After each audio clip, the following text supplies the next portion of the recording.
Astro Chillin' Time, Sivir, Cho'Gath, both in the mid lane. But having played such a clean, again, we talked about it in draft last time around, this is such a easy to execute front to back composition. And if I want them to win, if you're a Galaxy Racer fan there in the chat, you gotta just stick to this. They played so cleanly. Poppy, the first ban, so taking that away from How, again, taking her off of these more supportive junglers. The Ivern on the other side, not letting any sort of enchanters through for a potential, scary Zeri pop-off game, Solary. Yes, you need to make sure that you get rid of those things. Interesting enough, I believe that Ivan was the ban from Solary side in the previous game, and Ari was the ban from the side of the Galaxy Racer, so the faces are all the same. It's just the sides that are switching back and forth a little bit in this game, but they all still make sense. This is interesting. Galaxy Racer are taking away J for themselves on the red side from Solary. Yes, so they are going to, I think, there we go, shout out production, there we go. So Solary taking away that Jarvan. Oh, okay. They want absolutely no part of Telchi's Jarvan. And Sofchan, I can't say I blame them. Actually taking away 3 jungle picks from Telchi, the respect in the bans. That's massive, and considering that Talcha was originally top lane, as we mentioned, I know, right? She's doing jungle. Man, that's impressive. Love to see it. All right, from the side of Solary, the first pick is the Sejuani, which is something that happens quite a bit for the squad of Solary. But if that Camille is confirmed, oh, I believe it is. No, just a little bit. It might be confirmed in the, okay, it is confirmed. So Camille has been confirmed for Solary. Although Camille is Telcha's favorite champion, so that could be a case of denying Telcha having something along those lines, but we don't see Camille in the jungle, so interesting choice nonetheless. Solary has decided to go for the Seraphine again for wave 4. Yeah, that is the case there. Fang's going to hold on to the Seraphine, so they're keeping that, but giving themselves, it still seems like the same sort of composition, but kind of just reallocating the damage in that top jungle, right? You don't get this intense bruiser, beat you over the head sort of jungler. That's going to be Yukiko's job on this Camille. Like you said, a bit of a denial as well. And the Renekton's still going to be taken away. That's not a matchup that they want to play. And 2 bans into the top lane here, taking away the Renekton, taking away the Aatrox, so you know where all the eggs are going to go in the proverbial Solary basket, Solary. Oh, yes. Absolutely so. Yes, the top lane is going to be... They're trying to make top lane as easy as possible for Camille right now, because Camille is going to be huge. In the previous game, I touched a little bit on the fact that Solary didn't really have any tools of getting to the enemy's backline and trying to stop them, apart from Renekton if he was quick enough to try to get to that backline. Right now with Camille, you have exactly that option. She can jump in very effectively and isolate somebody from the enemy team. So I'm looking forward to seeing it actually happen in this game. But oh my goodness, these Kai'Sa pick. I haven't seen Kai'Sa in quite some time, and I haven't seen Vayne in much longer time than that, but that is a big concern for Kayaska. That's a pick and a half. Yeah, quite. And going into, I mean, usually you look at Vayne into kind of, tank compositions because of the true damage she can deal. Once she gets the Ginsu's rolling, just machine gunning Shanks down. But this is a squishier composition here. Danley still on an engaged champion. As a chronically addicted to engaged supports player myself, Nautilus and Rakan and Leona, those are the 3 champions I live and die by. Even though they're without a Nautilus, actually banning it themselves, still on the same style of champion. And again, the way that Fangare on the Narc got that back, just by the way, as a nice little cherry on top. And Danley still on an engaged support. Sofchan, Galaxy Racer sticking to their guns. They really are, because you have, for example, Telcha not having the Jarvan, going for a Wukong. Has so much damage, will win any 1v1 in the early levels for a Scuttle Crab or anything similar. So I love that from them. I agree with you. It's not broken. Don't fix it. It's very, very nice. And I feel like overall, that was the focus on Telcha. Yes, I agree. But then, man, the Gnar is still there. Fangare still has the Gnar. And I'm a little worried about it because, of course, you're going to have the Camille in that 1v1. There is the pressure the Gnar can have from being ranged. But at the same time, Camille really can grow. It's a very nice scaling curve that this champion has, which is going to serve Solary really well. So that is what Solary here, this side, that side, there you go, mentioned that they missed Solary was missing damage. So now you have a top laner that's going to be dealing more damage regardless, because there's, again, the percentage of HP that's going to be chipped down. You have the Seraphine again. And, well, now you have a Vayne, which is the weak link, I would say, in this composition, because it's one of those ADCs. Of course, it's going to scale, but it takes time. If you don't farm, how are you going to get those 2-level spike, right? Two item level spike. So it's very hard for them to get this composition going again if Galaxy Racer can succeed on being so aggressive again. Well, and Aussie got themselves a great counter pick to the Rakan in the Alistar, right? Very good in engage denial. It's not quite the Braum that was banned away from these engaged supports that so often you do.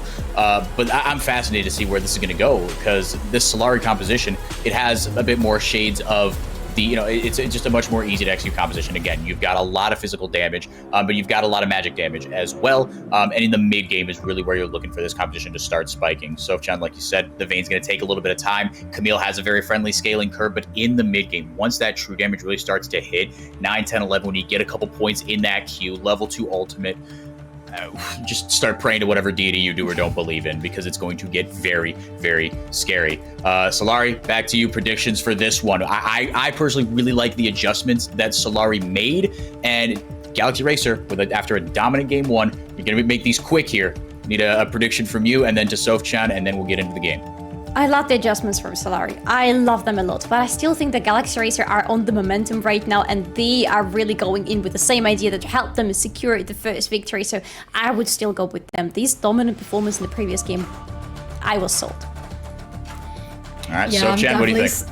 I'm definitely sold as well. I think the changes are good from Solary, but still there are some things that rely too much on how you do in the early game, and Galaxy Racer was just amazing in the early game. So a little bit worrying what's going to come out of that. So I would stick with GX Racer for this one, as getting the 2 points in the best of 2. All right, the best of 2 coming to an end as the first series of the day comes to a close here. Game 2 coming up next. Sofchan, Solary, after a little bit of a VT, back to you on the Rift. Our goal as a team to be at the top. We want to win this trophy, and we will get this trophy. We have the best players, and we're gonna end up winning. We prove that we can be a dangerous team. We can show what we have worked for. Easy win gonna be against Solary Academy. I think we can beat Galaxy Racer quite easily. We always did, and we will again do. We will make you proud of us. Our objective is always to win. This time you have right to scared from us. We will beat you.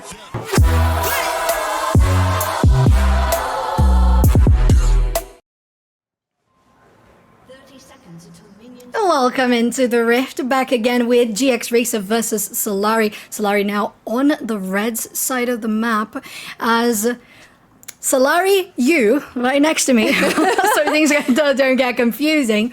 You predicted as well as me, GX Racer. Do you think Solary needs to do something in particular to try to deny that win? They actually do, and there is a very long list of things they need to do, and they need to do correctly in this game. It's not going to be easy, but if they manage to snatch this game away from Galaxy Racer, I'm going to be very happy, because for Solary right now, they're going with much more comfortable pick. At least it feels so to me, especially with this Camille on the top lane.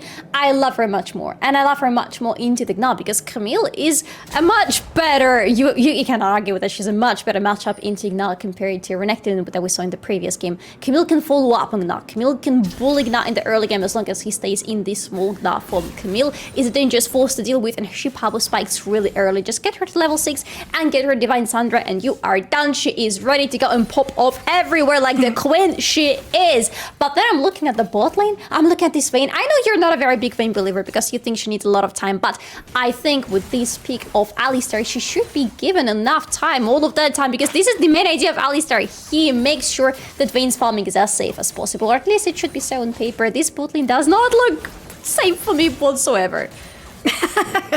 Yeah, it's definitely something difficult. You have to be aware of the Vayne, but mid lane, Fangs is getting some advantage here on top of Dragon, even though Seraphine is not very well known for having too much damage in the early game, but definitely Syndra does not. And not having the Doran Ring, just having the mana item, they are lacking that damage. The Fangs is not. The battle of auto attacks has continued. Minions hit. The flash has to be popped by Fangs herself, as one of those summoner spells are going to be down. And how? Then the Shadow in the Fog of War might be getting something here. If Dragon gets one step forward, they go in with a flash and another flash back. And the Scatter of the Weak is enough. Solary, the first blood is denied, and Dragon escapes. I would like to think that this was not even an attempt to get a first blood. That would be very nice, but at least to try to get Flash out of Dragon, because Syndra with Flash into a flashless Seraphine is going to be sooner or later a kill confirmed for Galaxy Racer, as long as this Flash disadvantage on the lane keeps going on. Right now, there is no Flash on either of the mid laners. There is no teleport as well on the side of Dragon, so that's Syndra, which means Solary's mid lane has been put in a much better position than it was just a little bit earlier. So I would say this gank from Hao was still successful. Would be very nice to have the first spot secured, but all things considered, I think it's good enough already.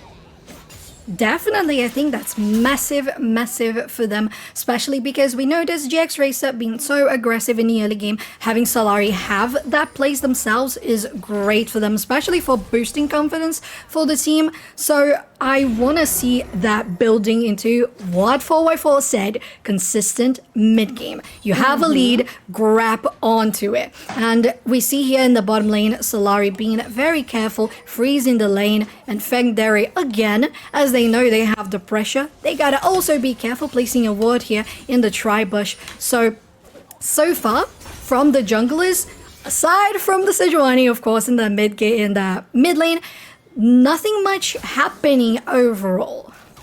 Yes, and that is good. That is a very nice shift of pace compared to the previous game that we saw from both of these teams, where action was starting as early as the 3.5 minutes in the game. And look at that, we're past the timer right now, a minute later, and nothing has still happened again, apart from the action on the mid lane. I love it from both of the teams, because if you look at it, compared to the previous game's draft, nobody must win their lane in the early game this time. Nobody must come out of the early game victorious. Everything is going to be strongly decided in the mid game, and everybody is just waiting out. Everybody's farming, everybody's measuring up their opponents, everybody's waiting for this mid game to finally hit. Apart from Hao is not waiting, Hao is on the bot lane.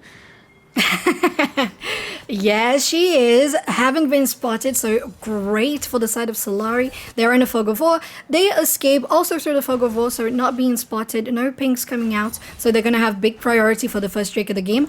And funnily enough, another first Chem Tech Drake, as they start doing it themselves. So Sejuani has a big presence, but bot lane is going to be a lot of pressure as well from these two. You always want to see the Rakan going forward and backwards with that shield, don't you? Yes, it's the definition of the front to back champion in this case. Yes, we love seeing it. We also love seeing level 4 on both sides of the bot lane. I am waiting, I'm looking forward to level 6, because that is going to be the moment when everything changes on the bot lane, especially in terms of the dynamic. How is going really low on this Drake right now? That is looking risky. Very risky. Another auto attack would have been enough, but great communication once again gets Koyaska soon enough to take the first one, take the hit, so our jungler doesn't go down. Very risky, Solary. 34 HP. I had a look after the last hit from the dragon. 34 HP. By the moment that the team finally was there for Hao. Not to blame anybody, but if that was calculated, that was very well calculated. I would have never been able to do anything like that. Oh, wow, see? Oh, yeah, and the flash forward with a knock-up as well. And another headbutt into the turret. Danley falling very low. The ignite hits. Another hit is going to be enough, and they don't take it. Koyaska still looking for the first blood, and they manage to land it. Maddie is the only person left standing. Have to flash away from the snare. Encore hits, but is going to be an instant cleanse from Maddie in the bot lane. 1 kill guaranteed for Koyaska.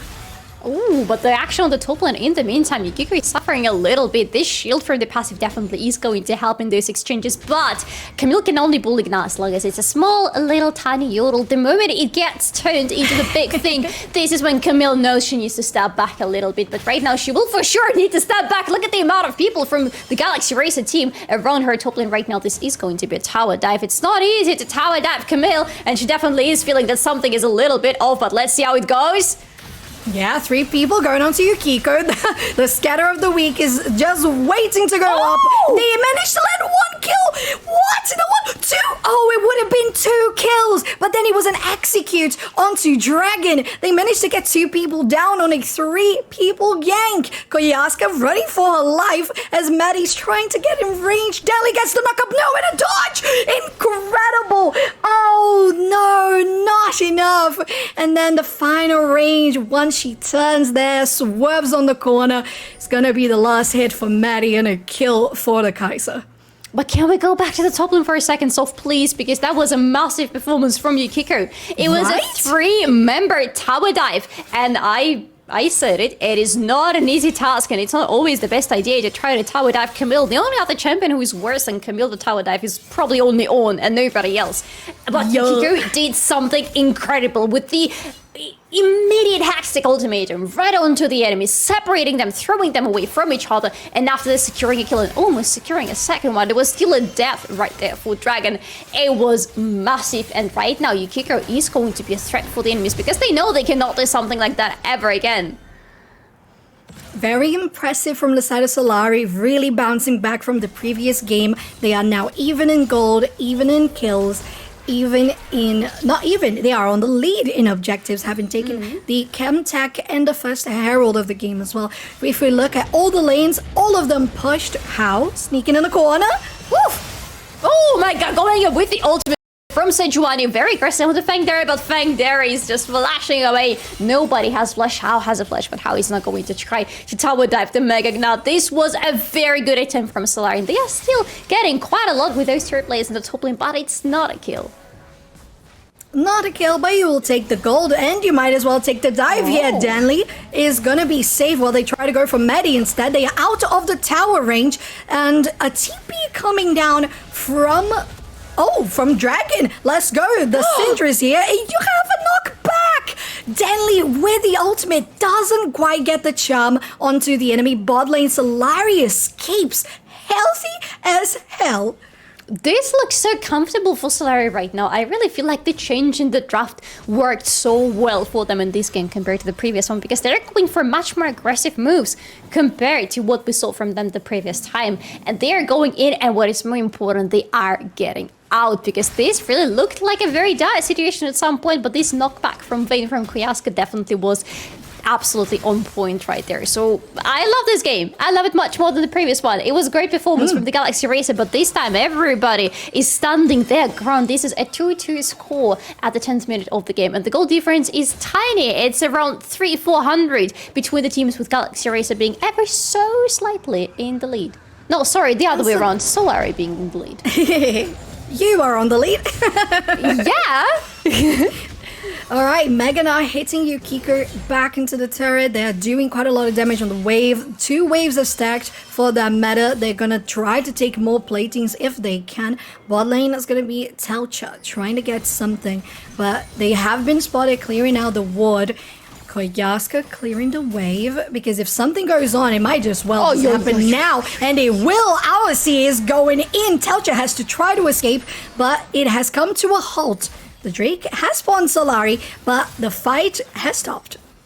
There is no ultimate in that Wukong anymore, and that is always very important to get away a crucial ultimate, especially from the enemy jungler right before the Drake gets started, because right now it suddenly gives Solary a very nice upper hand. They already secured the first dragon of the game, again a huge improvement compared to the previous game, and they are going to secure the second one by what it looks like, because Telchi is on the other side of the map, knowing that there is nothing to fight for. Are they going to try to go into Yukiko again? Oh, that's going to be a move of the moves from Galaxy Racer if they do.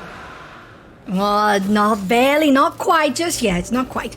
We have the presence there from Telcher in the top lane, and the TP coming out from Dragon. Wait, how? From who? Oh, from Fangs.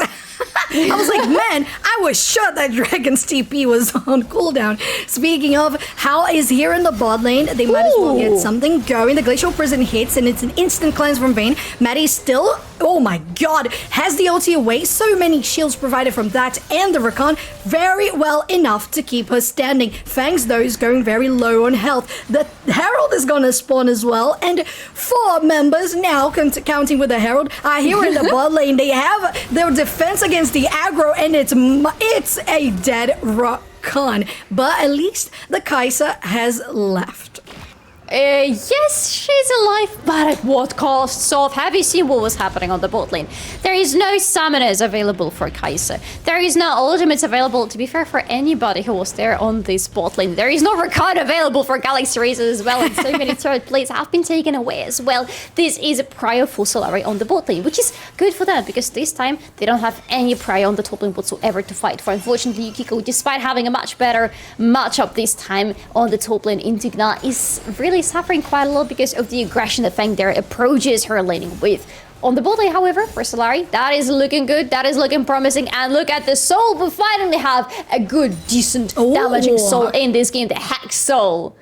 Exciting, so exciting, Solary. So is seeing Fangs here on the top side. Fang Dere still pushing, doesn't have vision of it. We'll see if she's aware of this potential gank coming on. She's stunning into Mega now, so she might be interested in going for a dive. Yukiko starts to play herself. Rex Stack Ultimatum goes in, then the Encore, and another hit, but it's still damage coming onto Yukiko. And the escape, what in the world? Nar is just broken. Excuse me, they're going to try to keep on chasing. You're going in the flash forward and another hit, but you don't have enough damage. The turret is gonna take you down first, but the Seraphine avenges your death. It's a 1-for-1 in a top lane. But I wouldn't say it's a good exchange, to be honest. I would not say so whatsoever. I'm happy for Fangs for getting a kill on the top lane. I'm not happy that it was an exchange indeed with Fang there. He's still being in the lead, going to have the flashback very soon, and still losing so much for Solary in the mid lane in the process, because Dragon was given all the time in the world to just push in and get the control of the lane back in her hands. This is not the best exchange whatsoever. However, Solary are still in the lead. They still have the gold lead everywhere except that top lane. So I would say despite everything, they are looking fine, but they need to be looking at some things on the map right now. And I'm wanting to look at the top part of the map. I'm wanting to look at the Herald that is spawning very, very soon. And who is going to take it is going to be the next big question. Not just that, Solary, it's a Herald that's going to be spawning with the Hex Deck gates already enabled. Yukiko going on to Fang Dere on the top lane. How is that to help? Fang Dere doesn't even care. Telcha is also there for backup. You turn into Mega Na, but you still have to wait for the turret, for the minions to hit the turret. Danley is there. You got 3 people, 3v3 arriving, and Dragon as well. The tower is going to be taken down for sure. We'll see which one is going to start this engage first, and it's going to be the Camille. The Scatter of the Week does land at the bare minimum there, max range as you go in. Our C gets the knock up onto Dragon, and the fast blood is going to be Camille. Solary really getting back on this fight. Next one down is the Sejuani. Our C just looking to be the next. And Solary, oh, they look strong this time. Oh yes, this was an interesting exchange, especially considering the amount of people that was there on the top lane. This is the exchange from a little bit earlier, right before the fight started. You can see Kiko just getting so much damage away from this little Gna. And I was talking about how bullyable is little Gna. In the right hands, it is also a bully. I would rather say the bully, to be honest. But here in this exchange, you gotta remember that everybody's here except for the AD carries. Both of them are in the bot lane. In the meantime, the Vayne is going to get the turret, she's going to get additional money, she's going to get the prior there, but the fight on the top lane is definitely not going the way that Solary would like it to. Look at this Wukong being right on the back lane of the enemies, having all the access there, killing Camille, shutting her down, and after that, this is just great control of the fight from Galaxy Racer, because they're making sure that everybody from Solary is so split up, they never have a chance to regroup and answer to all the control flying their way. Talking about control, those Hextech gates are gonna be very much of a help. 9 seconds for the next one to spawn, and 2 Drakes have been confirmed by Solary themselves as they're gonna try to start another fight.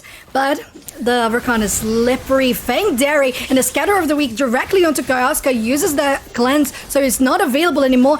Instantly going into the shadows, Telcha taking damage, but you can't reach them if you're Vayne. You're just of range, but Yukiko says, I don't care. Hextech ultimatum goes directly onto the Monkey King, and Fangdairy is going to try to get them away, the knockback with the stun, and then the huge encore coming out from Solary is going to confirm 2 more kills as they push in this mid lane, and Solary are looking strong. I am loving it for Solary and from Solary right now. They still keep pushing it. They're not even rotating anywhere. Going in with the Glacial Prison. Not catching anybody. Still the cleanse from Kaiser. Remember, and the flash from Kaiser. Well, not anymore. If you want to try to do it, it's going to be a different story. But Fangdairy almost becoming a big, not right now becoming. But even before that, so much damage thrown onto Solary. Everybody from the enemy team suffered a lot from Fangdairy's aggression. Which means that right now, Galaxy Racer are getting back at least some of that control of the mid lane, but the assault was good. And Solary, we need to talk about that because that's a different team. This is a team that wants to be team fighting. This is a team that wants to unleash their own aggression, and this is the team that works exceptionally, that allows them to go onto the enemies like Yukiko did in the very beginning of that exchange. But unfortunately, it's still going to be a Drake going the other way. Yeah, it's going to be a deny first. Hextech, Drake of the game taken by Galaxy Racer. The Heralds popped in the mid lane to no effect, unfortunately for them. No charges were hit, but still, it's a couple of those objectives that GX Racer has confirmed all throughout this game. And Solary, although looking strong, GX Racer is still staying there. The gold hasn't changed much. It's around 1,500. It's so little Solary. But we'll see if this is going to be an attempt on a dive for top lane. Dragon has to try to escape. They managed to get away. How coming out with a flank and Koyaska too. They're going to land it on the wall. Not enough damage and not a flash away, just a dash away from Rakan gets them out to safety. But it's still a turret that Solary managed to snatch away from the enemy on their top lane, and they're still pushing in because the Baron is going to be alive and ready on the map in just 1 minute from now. Very good map control from Solary, very good map distribution, but the same mistake as it was in the previous game. Nobody's paying attention to Fangdairy. Nobody's stopping from Fangdairy from split pushing, and even though they don't have the Hullbreaker yet, Nai is very effective at slicing through these turrets. But I have a point. So we talked about the static shift changes before the games today. My goodness! This guy's what is she doing? Yeah, she doesn't even care going in, and the Encore is going to be forced, and the stopwatch as well. Back with the Glacial Prison, showing that Seraphine was not alone. How and Fangs get out on top and taking out everything from Maddie. Bot lane, Yukiko's going to be fighting Fangdairy, trying to kite her away back onto the base, taking so much damage. And the TP coming out from Seraphine herself is going to join on the Baron as they go for engage jungle, getting some damage down, but it's still a lot of shield and healing from the side of Galaxy Racer, and just a couple of summoner spells used.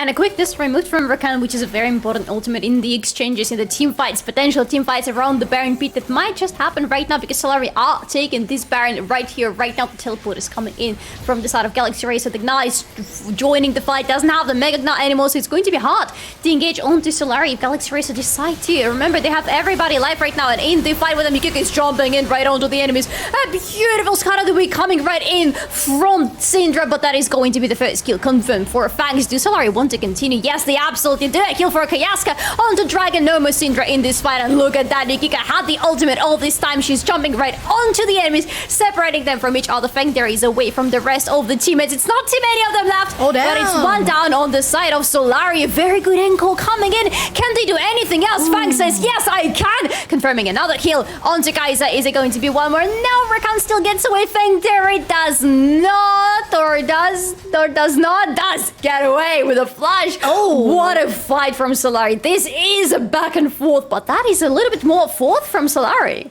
Definitely is. I would say it's incredibly straightforward, Solary. And the team not just engaged super well in a fight, you said that perfectly. The wait for the Hextech ultimatum to go directly onto Maddie, zone out, and get every distance possible to get them away. Hold that thought. We might be seeing those hex stack gates being used for the Baron. Our C is gonna get caught out. 2 people. They don't have that much of armor, but is it enough to stall for the rest of the team? It is, and Sejuani confirms How is going to take the Baron for Solary. As you see, Koyaska trying to escape on the top side. She has popped her ulti and she's been invisible, going on to the shadows, trying to get into the fog of war, but it's a 4 plays. Is it enough on the timer? It isn't. And she gets interrupted. Koyaska is going to be taken down. A shutdown for Maddie. And now the extra gold that Maddie has gotten just by shutdowns alone. Oh my god, tell me about this. Break it down, Solary. That is a very important shutdown at the very end, but what was happening in this fight before that is a very good team fight from Solary. It wasn't the cleanest one, but it was a very clean one still, and they got so much from it. This time, they are the ones splitting up the enemies. This time, they are the ones picking them one after another, saving their ultimates until they are going to be absolutely needed, and their survivability is on a very different level. This is what Seraphine mid lane, or just Seraphine in general, brings to your team composition. Not just the beautiful ankles and charms like that, but also the shields and the heals for ages that really allows Solary to stay alive for much longer than it was happening for Galaxy Racer. Working out amazing. I really like the Alistar choice, as you mentioned there, getting a little more heals, a little more frontline. And speaking of it, our C getting the knock up on Danley, falling very low, and How is trying to get the frontline on Telcha, but it was just a clone, and even I was baited about it. We don't talk about that. It's fine. Drake is spawned, and it's going to be the 4th Drake of the game, 3rd for Solary, 2nd for GX Racer, whoever gets it next. We'll see if this is going to be a successful engage by Solary as they get all the pressure in the... Oh, Yukiko is jumping in onto the enemy Wukong. You know you need to get away from this Dragon as quickly as possible, or from Dragon, because the damage is there, but the damage from Fangs is going to be much bigger. Fang David with an amazing knock up against everybody from the enemy team, but Solary still have way too much damage. And look at the shields, look at the moves, look at the triple kill for Koyaska. This is a victory for Solary. They have everything in their hands to take down this base, tear everything apart. Minions are here, Baron, and... well, that lead from 1k turned into 4k, and, you know, usually it's not that much, but it might just be enough. You have only 6 seconds for the next person to spawn on the side of GX Racer, and I think it's plenty of time to take down this base. Are they going to commit for it? They still have damage. It's just Telcha. They get pushed back. Amazing Hourc knocking them out from defending their base, and Solary guarantees the win against GX Racer, getting this matchup into a 1-1 Solary.